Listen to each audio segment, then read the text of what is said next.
Alright, this one is here and also this low because it's sad, boring, and I've already talked about him.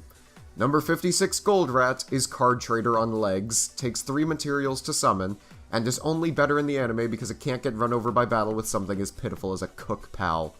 He is genuinely depressing to talk about, so I'll just leave you with this. We know the fleas started and spread the bubonic plague on top of rats. Yes, we know that rats should not be blamed for this, right? Well, in this case I'm still gonna blame the rat, as I simply do not like him. He thinks he's all cool because he's golden, but honestly it's gaudy and it doesn't suit him. Anyone in the comments with a good roast for Goldrat, please do let me know what you think of him, as bullying him is what gives me life. The next monster on our list is more reminiscent of the dressing than the Conqueror. Shark Caesar is a rank 3 that takes 4 level 3 monsters to summon. That's really most of the reason he's on the list, you just won't ever summon the damn thing. Do you at least get any sort of payoff? Well, kind of. On a detach, he gains attack equal to his original Xyz materials, minus his current materials, times 1000. Simply that means he gains 1, 2, 3, and then 4000 attack, leading to an 11,800 attack beat stick. And what did that take? 4 turns, and on one of them the 2800 attack version not dying immediately to a lightning. Even at 4800 it still dies to possibly the most common Xyz monster in the metagame, which kinda spells doom for a lot of cards. This only attempts to get bigger, and has no protection in doing so, not even having number clause because it's not a number, so it fails upon a Blue Eyes stomping over it. And now you've lost those 4 level 3s you could have actually done something useful with. Double Dante, Boral Sword, the list goes on and on. And no, before anyone asks, this is not what can make Alchemy Beasts good or even Table 500 quality. They will never be good until they get printed later this year in real life. People said I predicted Battle Wasps. People said I predicted Battle Wasps. People said I predicted Battle Wasps. God fucking damn it.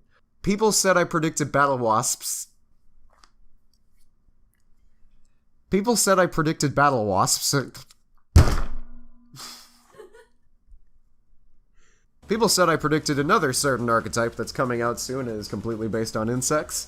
So let's see if my psychic powers come out to be really spectacular. I hope you have a recycling bin nearby because you're gonna need it for this card. Our next target is Recycle Rhinobots, a rank 4 Earth machine that requires 3, count 'em, 3 Earth machine level 4s to make.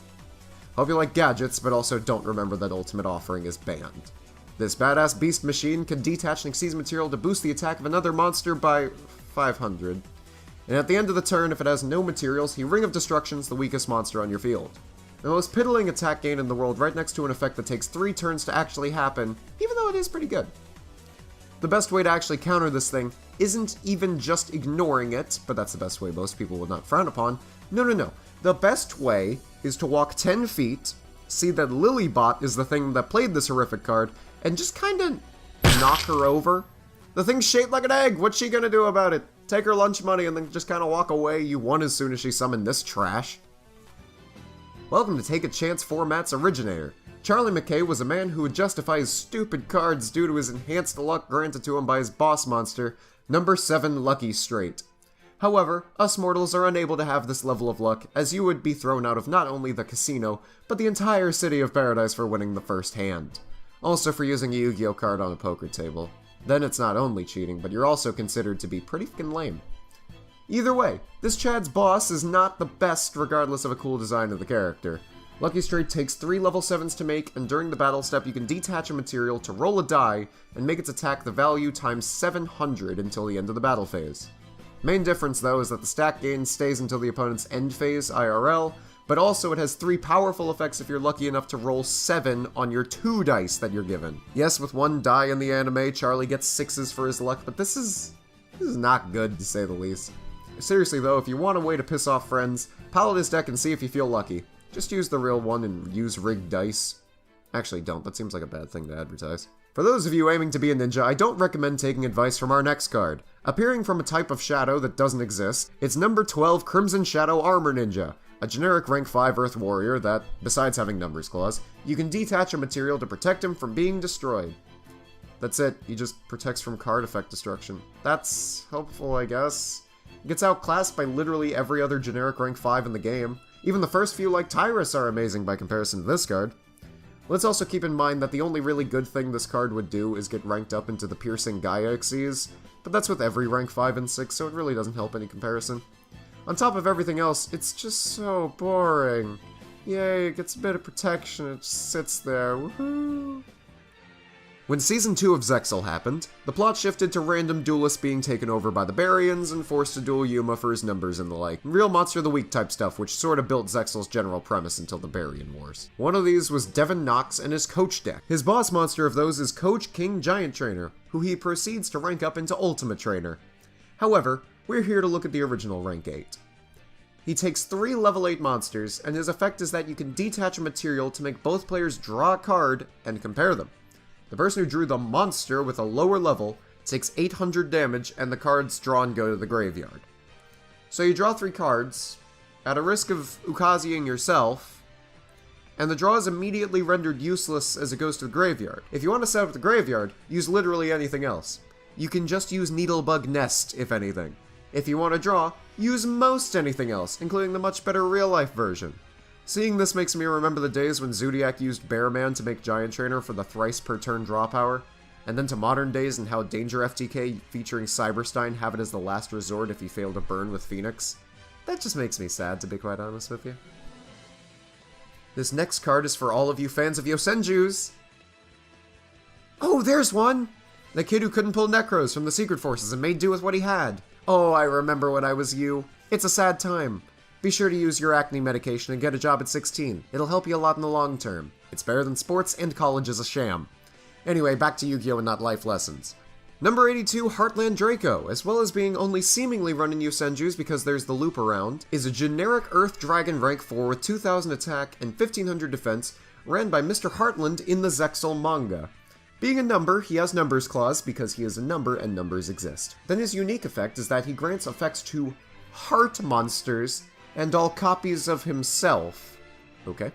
During the turn that this card is given this effect, along with the field spell Land Power being destroyed, it burns the opponent for that monster's attack if a monster is destroyed. Land Power, for those who don't know, makes all heart monsters in Heartlandraco into Diet Toon monsters with direct attacking. So not only does the monster the Heartlandraco effect need to be destroyed, but so does Heartlandraco's beneficial field spell. At that point, the opponent just won't destroy anything because they can just bounce back everything. You know of our friend Nightmare Unicorn? The next entry goes out to all the edgy writers in the audience. You should know all their names because you know they've been used in at least one of your stories. It's number 13 and 31, Cain and Abel's Doom. Also known as Embodiment of Crime and Embodiment of Punishment, respectively, for TCG players, because we can't have Bibles in our non-religious card games. That would be a sin. Wait, let's not talk about Konami's logic here and just go ahead and read the cards.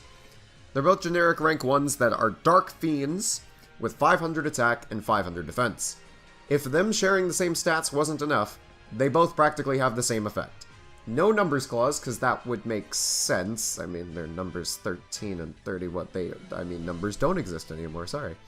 Instead, if the opponent has the opposite card in their extra deck, Cain for Abel and Abel for Cain, and both players' life points are half that of the starting amount, then you have to Raigeki your own board, drop your life points to 1,000, then you get to summon him. Then if their opponent is on the field, you can negate its destruction and burn the opponent for its attack. It has 500 attack.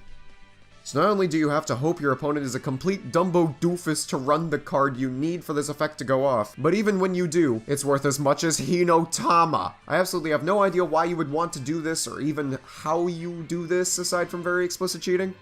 So that's why Cain and Abel, those are their names, damn it, make it sharing the bronze medal on this worst list. Hey, you guys remember Nistro? The dude who seemingly was a side rival to Yuma and gave him a piece of his deck because Yuma earned his respect for some ungodly reason? The monster he gave Yuma was his apparent boss of the heroic deck he ran, Heroic Champion Excalibur.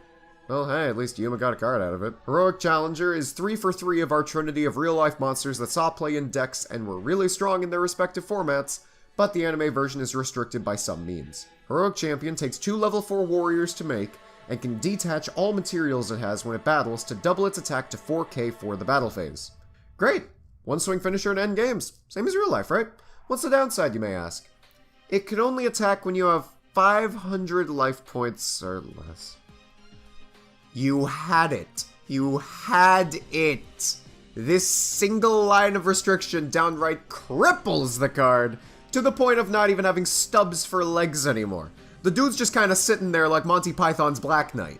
Rather than allowing Excalibur to be the deadly swing for game it was made to be, and the role it served in the Zexal era hero decks, all this limit serves is to make it play defensively unless you're barely hanging on.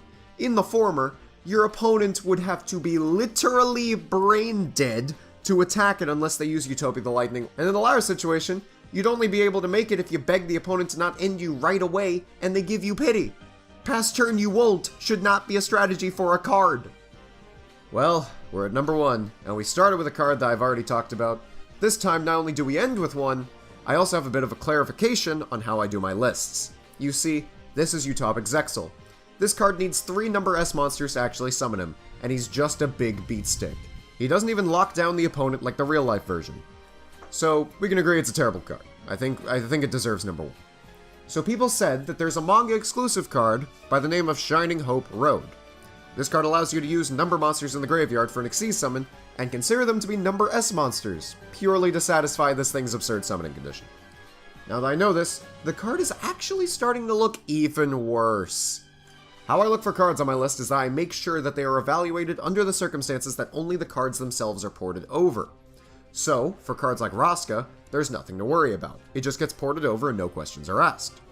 For cards like Royal Straight Slasher, they need a specific card to summon him out, and that's the only way to do it, so we port over his spell card as well, just so the list doesn't say, "The card's necessary support isn't in real life, so you can't summon it, herder." Cards like Utopic Zexal, on the other hand, do not explicitly need Shining Hope Road to be summoned. It has another way, so it is not counted. While we're on the subject, Zark is not considered one of the best fusion, synchros, Xyz, or pendulums because of a weird ruling I had to use to make sure I wasn't falling down a slippery slope. The idea is that yes, he can be summoned through Anime Astrograph, but he can also be summoned by the real-life version, even though it's much, much harder. So we take the real-life version because there is a card in real life that can already summon him. We would have to go with the real-life version, which never actually summons Zark because of the absurd amount of setup. Yes, Anime Zark is an incredibly powerful card, and that's why it never ends up on worst lists. But the fact that it takes a banned card to actually summon him, combined with the fact that if the card came back to 3, it would still hardly ever happen, makes Zark too hard to summon to qualify for any of the best lists. Also keep in mind that Chronograph Sorcerer would not be considered because Anime Zark can only be summoned through Astrograph, so we don't even consider him at all. Also keep in mind I don't do vanilla cards because that would be boring as sin, and cards that are way too similar to their real-life counterparts, like Beals or Crystal Wing Synchro Dragon, are not worth putting on my lists because so few words were changed that the card stays mostly the same, and you'd know the card is good only because it's literally the real-life version with a very infinitesimal amount of change. Now that all that's out of the way, that's how I make my lists. And that's why Utopic Zexal still turns out to be the worst anime Xyz monster ever to see the light of day. Standard insertion for a non-standard. What a peculiar odor.